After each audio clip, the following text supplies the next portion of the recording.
In this video, I'm going to show you how to defeat Drayton's trial, which is, oh, they catch you out really good with this one, don't they? Because you can only use Pokemon that you have caught in the Indigo Disk. So all those previous Pokemon that you had, the ones that you get from Terra raids, they don't count. You have to catch it in the land by yourself. You can always level it up though.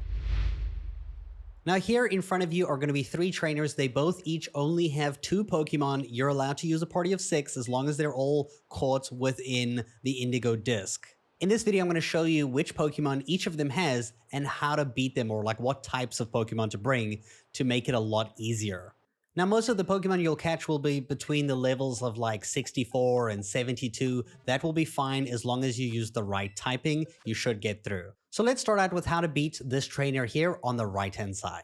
Now, their 2 Pokemon are going to be Magnezone. It's going to be electric and steel type. This one has a very high defense, very high special attack, and a good special defense. If you really want to nitpick, hit it with a special attack if you can. It's weak to fire type moves, fighting type moves, and 4 times weakness to ground. So I highly recommend bringing ground type moves. The other Pokemon paired with it is going to be Zebstrika, which is a straight up just electric type Pokemon. It's only going to be weak to ground type attacks. So fill your party up with Pokemon of ground types and ground type moves. This one has a 100 attack, a very good speed, but its defense and HP is pretty average, so it's going to be easier to take out than the Magnezone. So because you're only up against 2 Pokemon, just fill your team up with ground type Pokemon. You can level them up and like EV train them if you want, but honestly 6 Pokemon versus 2, as long as you all have the ground typing, you'll win this because your attacks are still going to do a ton of damage and you'll be able to take out their Pokemon quite easily. Now we're going to talk about the trainer in the middle and how to defeat her based on her weaknesses.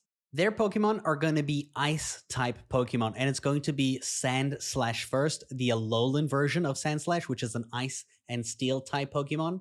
This one has a very good attack stat, very good defense stat. If you can use a special attack, you'll be saving yourself so much time because a special attack is almost going to do double damage compared to what you can do with physical. But luckily, it's not going to be too hard because this does have a 4 times weakness to fire. So if you bring a Pokemon that you caught that has a fire attack, it's going to do tremendous work here with fire. It's also got a 4 times weakness to fighting. So fire or fighting, this thing is going down. It is weak to ground attacks too. This will be paired up with Dugong, which is a water and ice type Pokemon. Good HP, good special defense. Would recommend using a physical attack here if you can. It's going to be weak to electric, grass, fighting, and rock. The only type that's really the same between these 2 Pokemon is the fighting type moves. So if you can stack fighting type moves, you should be able to take both these Pokemon out nice and easy. I decided to bring fire for the Sandslash, which, like I said, takes it out, especially if it's a special attack, 1 shot just from a Magmar, it deleted it. And then the Dugong, just fire, does a little bit of damage, and then a nice, smash from my big Rhydon dude over here. He's going to use Stone Edge.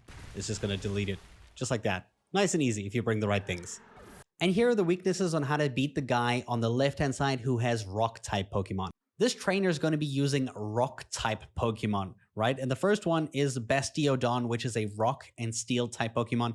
It's got very high defense, And it's also got a very good special defense. I say very good special defense, but that's also a very high special defense. But if you're using a special attack, you're actually going to do a lot more damage here. If you can, but either way, it doesn't matter too much because this thing can't do a lot of damage back to you. It's got a weakness to water, but a 4 times weakness to fighting type moves and a 4 times weakness to ground type attacks. So if you're using things like Earthquake, you're going to do like tremendous damage to this thing. It's going to be paired with Rampardos, which is a rock type Pokemon. It has a very good HP stat and an insanely good attack stat. That's nuts. That's a very high, except the other stats are pretty garbage. It's like very, very weak. It has a weakness to water, grass, fighting, ground, and steel type attacks. So in general, you can bring any of those kinds of like fighting moves like fighting or ground, and you should get through these quite easily. You can see here on Rampardos, you do have a little bit more leeway with what you can use.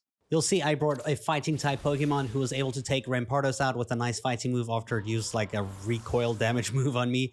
And then I just used an Earthquake, which killed my Scraggy, but it's fine. It was a sacrifice worthy of taking out Bastiodon, which brought it down to really low health. I think it survived with like 1 HP, and then I just had to finish it off. Right after you're done with this, do make sure when you speak to Drayton, you tell him no, you don't want to dive into the battle immediately, because you want to change your team. You can change your team for the actual fight, and we'll cover this in the next video.